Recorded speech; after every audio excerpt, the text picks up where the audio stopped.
Well, the SEC just screwed us again with the XRP ETF. For real, it doesn't matter if it's Gensler at the helm or if it's Atkins at the helm. The SEC just bends us over. But I got good news for us because the market is rallying. We got a little bit of a trade deal going on. We got XRP starting to loosen up a little bit price-wise, along with... I say lots of naughty things, so here's your warning. And for real, are they screwing us with the $2.30 price action crap again? Let's go to that 15. Oh, yep, there it is. We get to that 230 price action and they bend us over. That's the pumperoni screw over a action. We're not all lucky like Diddy, are we? Oh, it's so frustrating, everyone. Now, before we get into the crypto news, like the SEC up to their old bullshit tricks again, I got some good news. Don't worry, we're going to mix it all in. Your comments come first. Why? Because you, the viewer, matter most. Jonathan Alexander says, brother, there's a fake Klaus out there hitting up your viewers. Shared the channel with. Yeah, there's always going to be fakes and imposters out there. Just be careful, everyone.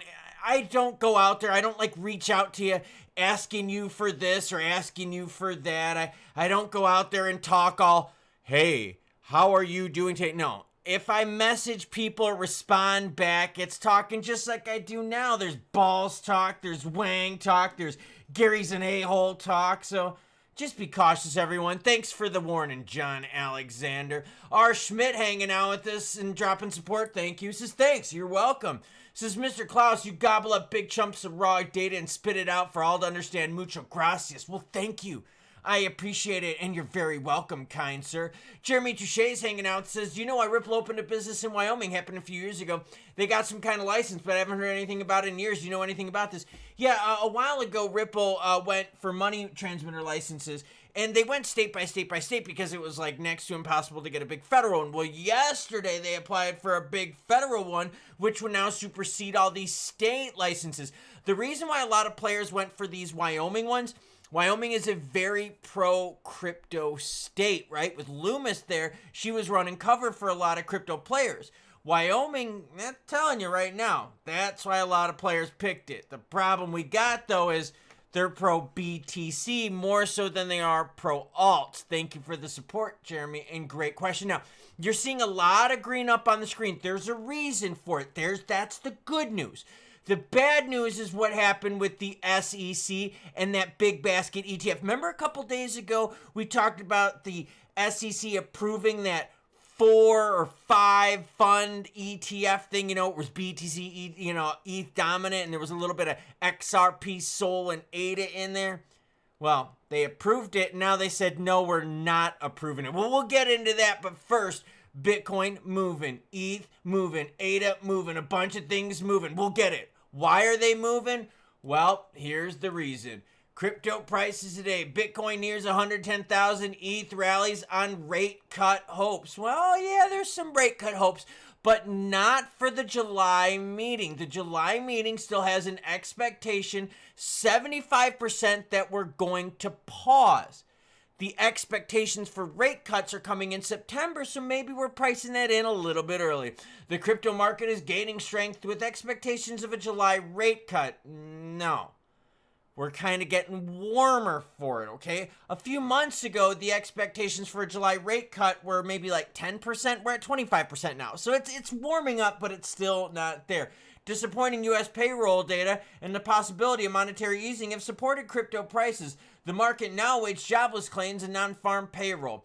Vikram Suraj, CEO of Geodis, says Bitcoin rebounded sharply on the back of Trump's Vietnam trade deal. Yes, that's the bigger news that got us there. Trump says the U.S. struck a trade deal with Vietnam that imposes a 20% tariff on imports. You're like, bro, but Vietnam, that's such a small country. Why would that move the needle? Oh, I got you covered. Look, I got a visual for you. For all you visual learners out there. And by the way, everything else you're seeing in this video and all the other ones are linked in the description below. Vietnam is one of the biggest sources of trade deficits in the United States. You got China, Ireland, Mexico, Switzerland, and then Vietnam. So the United States striking a deal with number 5, right, for trade deficit is actually a really big deal. Trump said on Wednesday that the United States has struck a trade deal with Vietnam that includes a 20% tariff on the Asian country's imports to the United States. The announcement on Truth Social said that the deal will give U.S. tariff-free access to Vietnam markets. Ooh, and look what I got up on the screen. A little bit of Truth Social for them. It's my great honor to announce that I've just made a trade deal with the Socialist Republic of Vietnam after speaking to To Lam, the highly respected General Secretary of the Communist Party of Vietnam. It'll be a great deal of cooperation between the two countries. The terms that are Vietnam will pay the United States a 20% tariff on any goods sent to our territory and a 40% tariff on any transshipping. In return, Vietnam will do something they've never done before.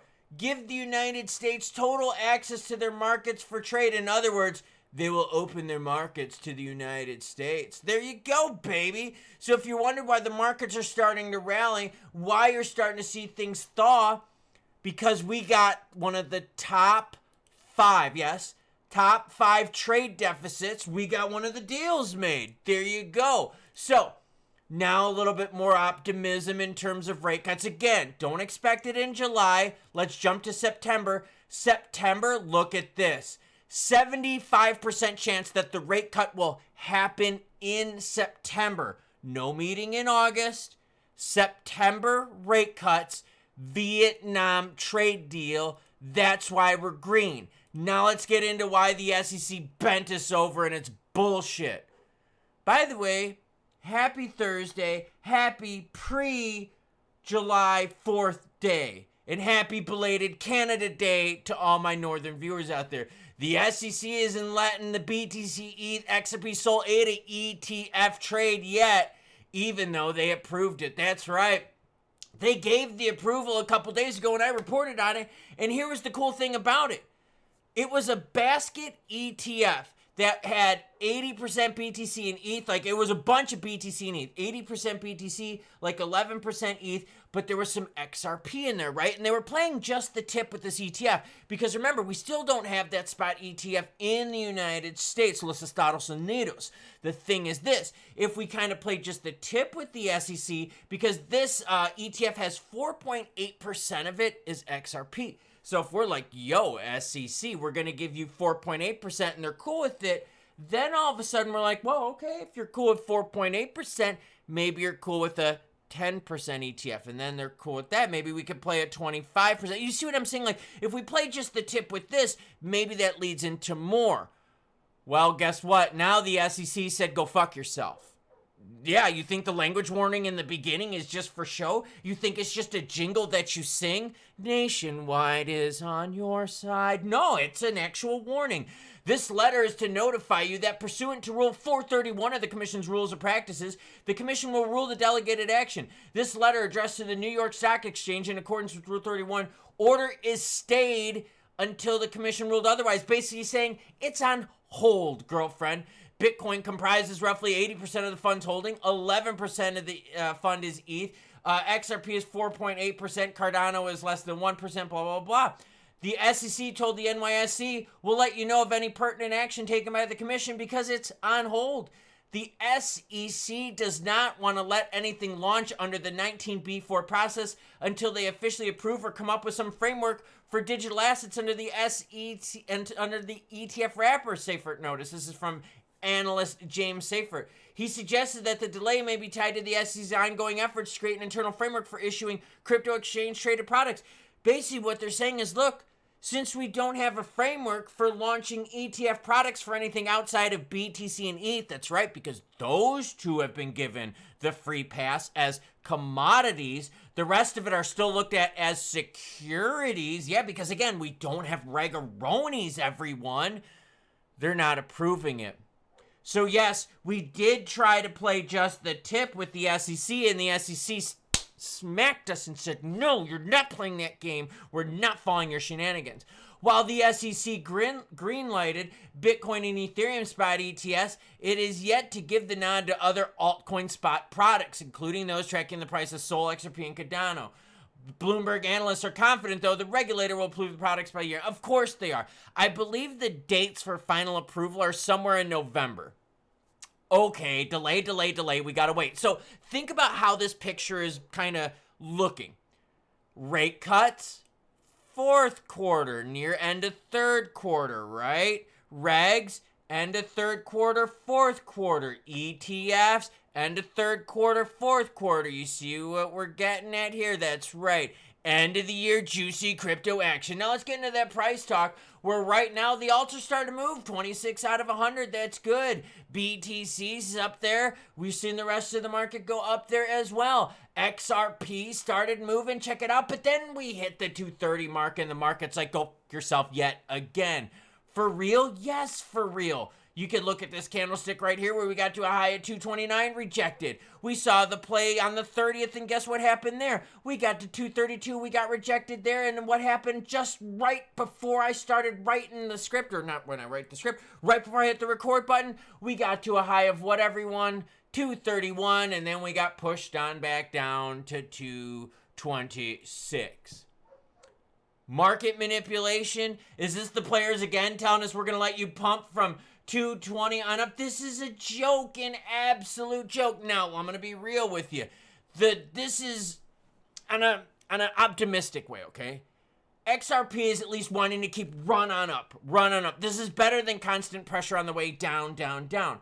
The frustrating part, though, is look at what happens when I zoom out. Look at this. This move here to 230, this move here to 230, this move here to 230, this move here to 230. In the last 2 weeks, we've had 4 moves on up to 230, all of them like harshly getting rejected. But this move right here is happening. Let's see what happens with the candlesticks as the day goes on. But again, we run up to 230 and we get rejected. So right now, where's the obvious resistance, everyone, with XRP? Right around the 230 range, right? Let's be real here. So if you're going to play a little bit of buy the dips and sell the tips, you probably would want to put your sell orders in at 230 to take those profits. Buy again, right? A little bit lower than that and keep playing it over and over because that's what the bots are doing. Volume for XRP, explosive at 4.7 billion, up 60% going into the July 4th weekend. Expect volume, though, to really crumble, though, around that holiday. But that's okay because we'll take it right now. Why? Because remember, Ripple just applied for a bank license, which is huge. Go to the 7-day chart and you can see exactly what I'm talking about. Pumperoni to the 230 and then the bots sell off on us. Pump again to that 230 mark like you're seeing right here. Sell off again. Zoom out to the 1 month and what do you see? Oh, we pumped to 230 and dumped again. Pumped to 230, dump again. So what's XRP playing? XRP is playing the game called dips and tips, pumps and dumps. Diddy gets off.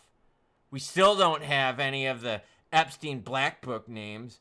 Ghislaine Maxwell somehow was, providing services to people. We don't know who she was providing services to. That's kind of whack. The SEC said, yeah, we'll approve that basket ETF that's got some XRP, Sol, and ADA in it. But then they tell us, no, we won't. We're going to make you wait even longer. So yeah, it doesn't matter if it's Gensler ahead of the SEC or a crypto-friendly bro at the head of the SEC like Atkins.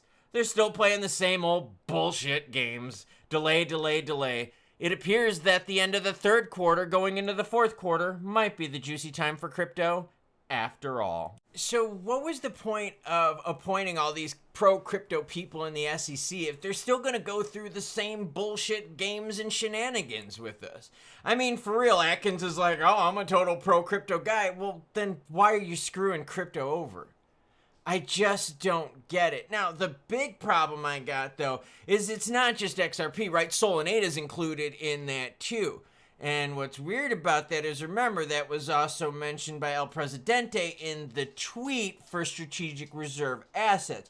So obviously Los Estados Unidos has no idea what the F they're doing in terms of regs and trying to figure out how they can make all this stuff happen. Now, that being said, does it piss you off a little bit that XRP just hit that 230 marker now pushing on the way down? Now, granted. Okay, that's at the time of recording. So for the keyboard warriors that are like, but bro, we're now at 234. I don't know what the price is going to be when this thing gets launched because it's launching after this stuff happens. It's frustrating though. It really is. And what's frustrating is BTC and ETH getting the free pass as commodities, everyone. Yet somehow Buterin can kind of wiggle his fingers and make the Ethereum Foundation do its thing. So yeah, there's some definite centralization going on there. Now, in terms of the rate cut odds with Jerome Powell, look, it ain't happening in July. There's still risk of inflation, Jerome says. He needs to see more data. So don't believe any bullshit out there that you're going to get a rate cut in July. If we get it, it's going to be September. And like I said, end of third quarter, going into fourth quarter, rate cuts, regs, ETFs, seems to be the juicy time of year for that stuff to happen. So if we can hold out a little bit longer, maybe that's when the juiceroni happens for the jabroni crypto family out there. Now, that being said, I am honestly let down because for real, what is the point of appointing all those pro-crypto people at the SEC if they keep screwing things up? What's the point of all these, oh, we're going to do this and this and this for crypto, but yet when it comes down to it, we just don't get it. Overpromising, under-delivering, more lying to us, more of the same. What's the difference? Like, if you were to, like, blindfold us, right? And if I were to, like, read you stories, and if I were to, like, eliminate names, right? And I were to tell you that the SEC just delayed this ETF, and if I were to tell you what's going on now with the news, you would still swear that Gensler was the head of the SEC right now, wouldn't you, right? I mean, think about it, with all the delays we're getting with the HBAR ETFs, with now the peeling back we're going to let you do this ETF that's got a basket of XRP, SOL, ADA, BTC, and ETH, and then all of a sudden, like, they rescind it now a couple days later. You would swear that Gensler's still at the helm and not a pro-crypto guy, right? It's the same shit, man. Oh, it's frustrating, but hey, we got a trade deal, going on with Vietnam, which is big because it's number 5 in terms of trade deficit with the United States. So that's given us some pumperoni reason. Bitcoin is there, but the problem is Bitcoin is super close to all-time high while the rest of the alts are not even close. You know who else is not even close? The White Sox. We're like 24 and a half games out or something like that, so that kind of sucks. Yeah, I know. I'm still a White Sox fan through and through. Heat map right now has XRP at 228. So again, we're making another run of it, trying to see if we can get back to that 230 mark. Still frustrating though, because for some reason the bots and those market makers don't like it when XRP approaches that 230 mark. But I mean, hey, if you want to play the profit game, it's the writing's on the wall. I mean, you got time, right? End of third quarter, start of fourth quarter. Choo-choo what? Choo-choo biz nachos. Happy Thursday. Happy July 3rd. And don't worry, I'm not taking off July 4th. Oh no. You're getting news coverage even on the holiday. So while the banks may be closed, while the stock markets may be closed, while a lot of people may be taken off, this guy's not, because I'm dedicated to you. Go White Sox, even though you suck. I know, they're playing the Dodgers. They're going to get blown away again.